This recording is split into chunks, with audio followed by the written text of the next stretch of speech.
साप्ताहिक धमाका के लेखक डॉक्टर हरे कृष्ण देवसरे का जन्म सन 1940 में मध्य प्रदेश के सतना जिले के नागौद में हुआ था। हिंदी बाल साहित्य एक अध्ययन इनके शोध का विषय था। हिंदी जगत में बाल साहित्य पर आधारित यह प्रथम शोध था। श्री देवसरे जी 1960 से लेकर 1984 तक आकाशवाणी में कार्यरत रहे। उसके बाद स्वैच्छिक अवकाश ग्रहण कर 1984 से 1991 तक पराग बाल मासिक पत्रिका में संपादक का कार्य किया। इन्होंने बच्चों के लिए 300 से भी अधिक पुस्तकें लिखी। आलोचना, समीक्षा और कई अंग्रेजी पुस्तकों का आपने हिंदी में अनुवाद भी किया। तो बच्चों, लेखक से परिचित होने के बाद आइए पाठ में आए कुछ कठिन शब्दों के अर्थ भी हम जान लेते हैं। तो सबसे पहला शब्द है सीक्रेट एजेंट। सीक्रेट एजेंट का अर्थ है गुप्तचर या जासूस। सनसनीखेज, सनसनीखेज का अर्थ है आश्चर्यचकित कर देने वाली। इसके बाद है प्रोफेसर, जिसका अर्थ है आचार्य। ब्रिगेडियर, आप जानते हैं कि सेनाएं 3 तरह की होती हैं, जल सेना, थल सेना और वायु सेना। तो थल सेना के उच्च अधिकारी को हम ब्रिगेडियर कहते हैं। ट्रस्ट का अर्थ है न्यास या संघ। विशेषांक यानी कि किसी पत्र पत्रिका का वह अंक जो किसी विशिष्ट अवसर पर प्रकाशित किया जाता है। इसके बाद हम अपने पाठ का सारांश पढ़ते हैं। आप लोग पाठ को बहुत ध्यान से सुनिएगा, क्योंकि पाठ के अंत में हम कुछ प्रश्न भी पूछेंगे और उस पर विचार भी करेंगे। तो आइए पढ़ते हैं अपना पाठ, साप्ताहिक धमाका। इतवार की सुबह सब तरफ साप्ताहिक धमाका की ही चर्चा थी। जब सबने कार्बन पेपर से फुल स्केप कागजों पर हाथ से लिखा हुआ समाचार पत्र अपने दरवाजे पर पड़ा हुआ पाया। उस समाचार पत्र की मुख्य खबरें थी लाला धनीराम के मसालों में मिलावट, और अंदर विस्तार से खबरें छपी हुई थीं। लाला के मसालों में, अनाज में, चीनी में मिलावट के बारे में खबर थी। लाला के घिसे हुए बाटों की चर्चा थी। लाला को कम तौलने में माहिर पुरस्कृत करने का भी प्रस्ताव था।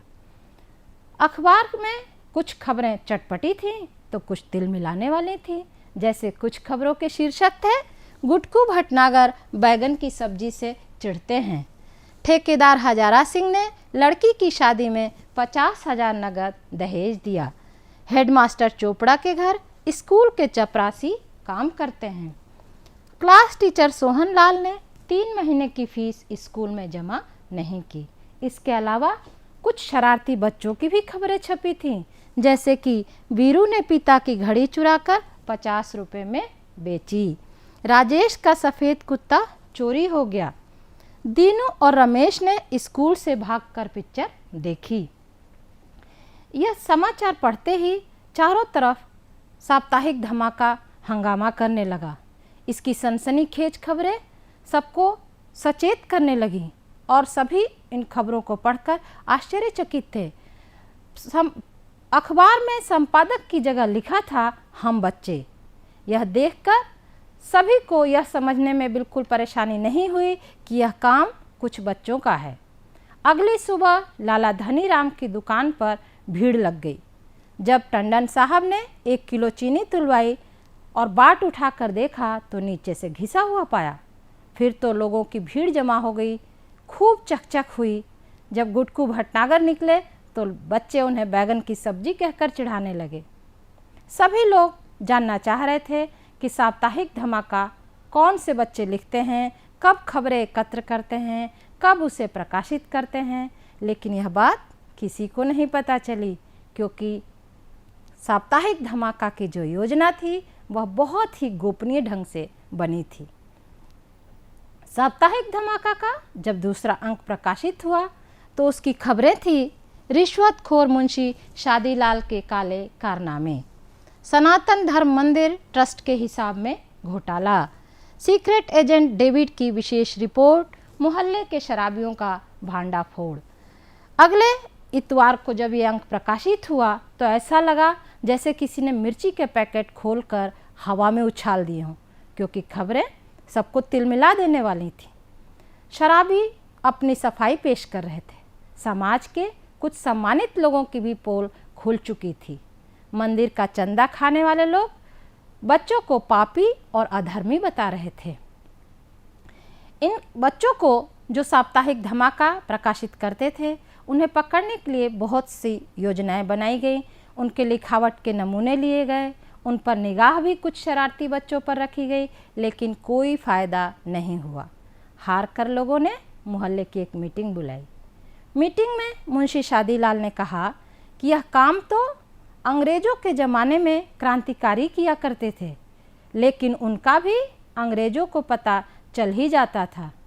इस बात पर प्रोफेसर माथुर ने कहा कि यह काम भी अंग्रेज़ों के ज़माने का आज़ादी की लड़ाई के ज़माने में क्रांतिकारियों जैसा ही है। बहुत ज़रूरी है कि आज इस बात की कि समाज और देशवासियों के जो लोग दुश्मन हैं, उनका भांडाफोड़ किया जाए। मीटिंग में बहुत हंगामा हुआ और बिना किसी निर्णय के मीटिंग समाप्त हो गई। अगले अंक में और खबरों के साथ मीटिंग की भी खबर छपी और सबसे मज़ेदार खबर यह थी कि लाला धनीराम की साप्ताहिक धमाका के बच्चों को पकड़ने की कोशिश नाकाम। हुआ यह था कि लाला धनीराम रात के अंधेरे में ही घर के दरवाजे पर बैठ गए कि वे बच्चों को पकड़ेंगे, लेकिन जब उजाला हुआ तो साप्ताहिक धमाका का अंक उन्होंने पड़ा हुआ पाया। अगले अंक में धीरे धीरे गांव में सफाई होने लगी। साप्ताहिक धमाका के ताज़ा अंक में उन घरों के नंबर दिए गए जिसमें रेडियो ऊंचे स्वर में बजता था। मंदिर में लाउडस्पीकर को भी बंद करने की अपील की गई थी, क्योंकि इससे बच्चों की पढ़ाई में बाधा पहुंचती थी। कुछ और भी खबरें थीं, जैसे कि नकली दवाई देने वाले डॉक्टरों से सावधान, ब्रिगेडियर कपूर की मुर्गियों का चोर कौन। एक तरफ साप्ताहिक धमाका जहां सब पर चोट कर रहा था, दूसरी तरफ वह बहुत लोकप्रिय भी हो रहा था। नगर के प्रमुख समाचार में साप्ताहिक धमाका के संपादक बच्चों के बारे में भी छपा था। लोग साप्ताहिक धमाका से बड़े खुश थे, लेकिन कुछ लोग जिनकी पोल खुल रही थी वे बहुत तिलमिलाए हुए थे। यह समाचार पत्र तब और लोकप्रिय हो गया जब ये खबरें सच्ची पाई गईं। धीरे धीरे मोहल्ले में काफ़ी सफाई हो गई। एक दिन अब्दुल्ला को जब पुलिस में रिपोर्ट लिखाई गई और मुर्गियों की चोरी की बात बताई गई, पुलिस की जब मार पड़ी तो अब्दुल्ला ने मुर्गियों की चोरी कबूल कर ली। डॉक्टरों के यहाँ नकली दवाइयाँ भी पकड़ी गईं, इसलिए लोगों का साप्ताहिक धमाका पर विश्वास बढ़ने लगा और साप्ताहिक धमाका और ज़ोर से धमाका करने लगा। धीरे धीरे लोग बदलने लगे, मोहल्ले में काफ़ी सफाई हो गई। एक दिन अचानक घोषणा हुई कि साप्ताहिक धमाका के संपादक बच्चों को पुरस्कृत किया जाए।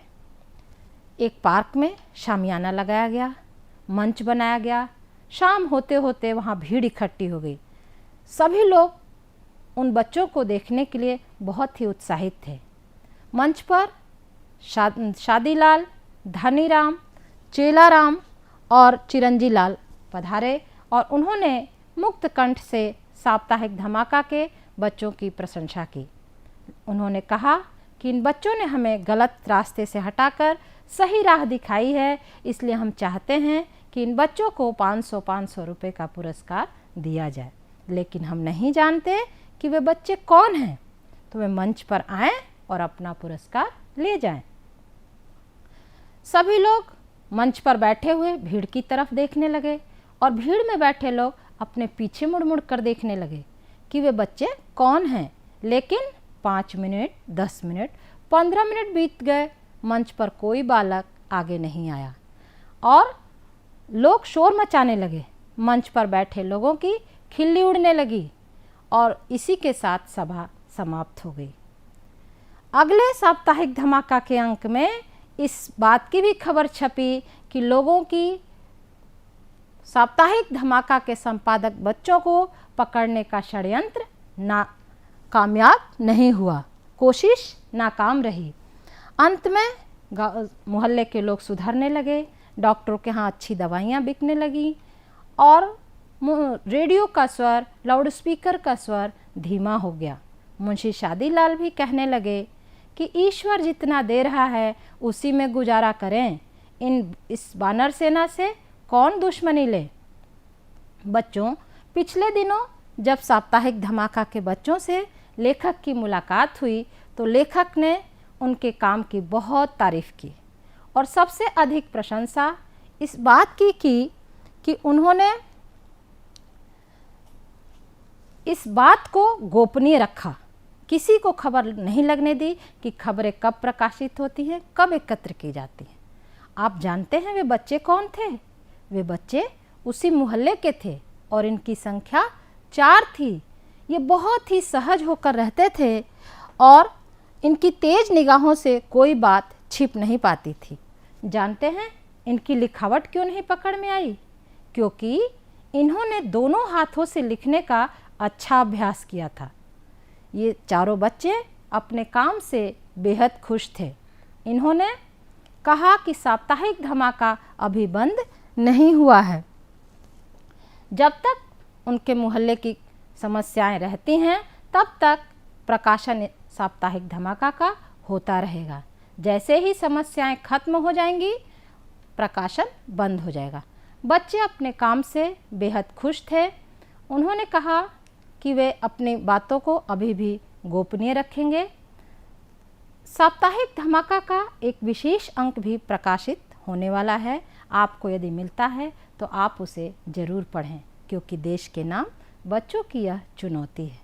आशा है बच्चों आपको यह कहानी बहुत अच्छी लगी होगी और समझ में भी आ गई होगी।